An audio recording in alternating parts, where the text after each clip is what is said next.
Assalamualaikum warahmatullahi wabarakatuh.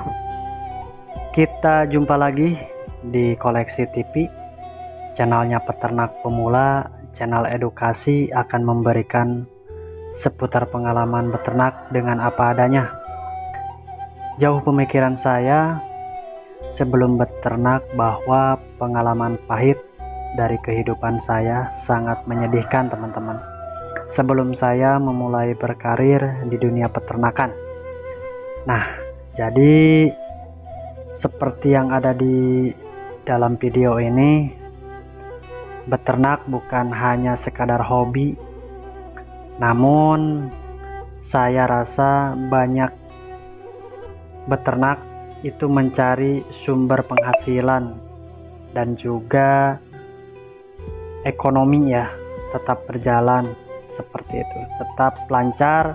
Kita harus mencari bagaimana caranya domba-domba ini sehat ya. Nah, kalau untuk kesehatan mungkin hal yang perlu diperhatikan adalah pakan ya. Nah, yang mencukup artinya memiliki stok pakan atau sering disebut bank pakan gitu ya. Nah, jadi teman-teman sebelum memulai beternak itu harus mempunyai bank pakan dulu. Nah, terus kemudian beternak itu sesuai dengan iramanya. Tentu kita harus memiliki kandang dan juga tempat tidurnya yang bersih, tidak kumuh, yang artinya bersih dibersihkan setiap hari ya, terus menerus gitu, agar si kandang itu tidak bau. Jadi domba sering dimandikan juga rutin, tujuannya menghindari bulu gembel gitu, bau dan tidak berkutu. Nah, harus tetap dikasih suplemen juga ya, terutama itu di bagian suplemen ataupun penambah nafsu makan ya. Untuk vitaminnya itu terserah teman-teman mau pakai apa gitu, mau pakai SOC juga nggak apa-apa, ataupun Sanbe juga kalau sudah rutin ya. Jadi si domba itu harus dibiasakan diberikan pakan yang bagus, juga dimandiin secara rutin. Selain itu diberikan nafsu makan ya. Yang penting harus continue ya. Jadi ketika kita sebagai peternak pemula itu jangan asal-asalan memiliki domba ataupun beternak domba dengan kapasitas yang tidak memadai, mencukupi, harus sesuai dengan standar kelayakan. Juga untuk tanduk ya. Nah, ini untuk tanduk lebih sering dirawat atau di butik gitu ya, dan atau dicukur dalam seminggu sekali. Biasanya kan kalau di tanduk itu sering cepet tumbuhnya bulu di pinggiran tanduk, itu harus di butik ya. Jadi jangan dibiarkan si bulu itu mengganggu pertumbuhan tanduk. Agar hasil tanduk itu lebih bagus, kita sering melakukan pembutikan atau mencukur bulunya. Hasil dari beternak domba memang menurut saya itu omset yang bagus, usaha menjanjikan kalau di beternak itu ya. Kalau saya katakan beternak itu aset tahunan ya, dan bahkan ada hal yang mendadak pun kita bisa menjualnya itu sendiri gitu ya. Jadi si domba itu terjangkau, beda dengan ternak-ternak yang lain. Memang secara harga itu relatif ya, kalau saya katakan itu gampang lah gitu ya.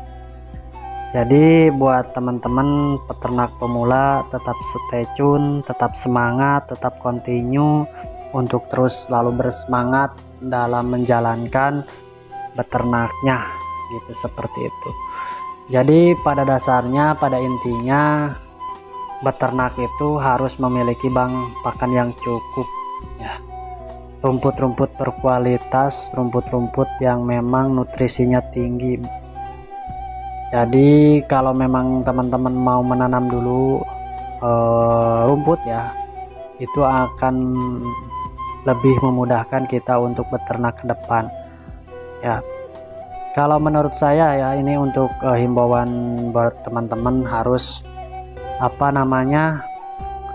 menanam rumput itu selain daripada rumput liarnya juga tentu harus memiliki menanam rumput ingres, kolonjono ataupun odot juga ya. Biasa kalau saya nanam itu di sawah yang memang itu tidak dirawat, artinya tidak ditanami padi, saya manfaatkan dengan menggunakan menanam rumput. Nah, jadi kalau ada di video ini sekali-sekali kita itu bisa memberikan rumput liar. Kalau di sini mah sering disebut kakawatan ya, ataupun jukut pahit lah gitu ya, rumput pahit. Jadi itu untuk mengoplos makanan-makanan yang memang masukan nutrisi gizinya yang dari sumber yang lain. Jadi hal yang memang harus kita ketahui itu, memang harus kita jalankan itu semangat yang kuat, semangat yang tinggi. Jadi 1 bulan kita semangat, 2 bulan kita udah lelah, udah capek ya. Harus kita pikirkan jauh-jauh, pikirkan matang-matang bahwa beternak itu adalah omset tahunan yang menjanjikan, membuka peluang usaha kita, menggali sumber pendapatan kita. Dengan adanya di rumah itu tidak harus capek mencari sumber ekonomi itu di mana. Jadi kita bisa membuka ruang usaha potensi di wilayah kita itu sendiri. Nah, jadi untuk teman-teman terus kita mengembangkan beternak agar kita itu bisa membuka usaha sumber ekonomi pendapatan kita itu di rumah saja gitu. Oke, mungkin itu saja buat teman-teman penyampaian dari kami. Mudah-mudahan ini menjadikan motivasi untuk kita semua, dan tetap selalu semangat, jangan pantang menyerah, harus mengembangkan apa yang kita mampu, apa yang kita bisa. Kita harus jadi yang terdepan, yang terbaik untuk para peternak. Buat para peternak, tetap semangat ya. Akhirnya saya mohon pamit, undur diri. Wabillahi taufiq walhidayah. Wassalamualaikum warahmatullahi wabarakatuh. Sukses selalu, salam buat semua para pecinta peternak pemula.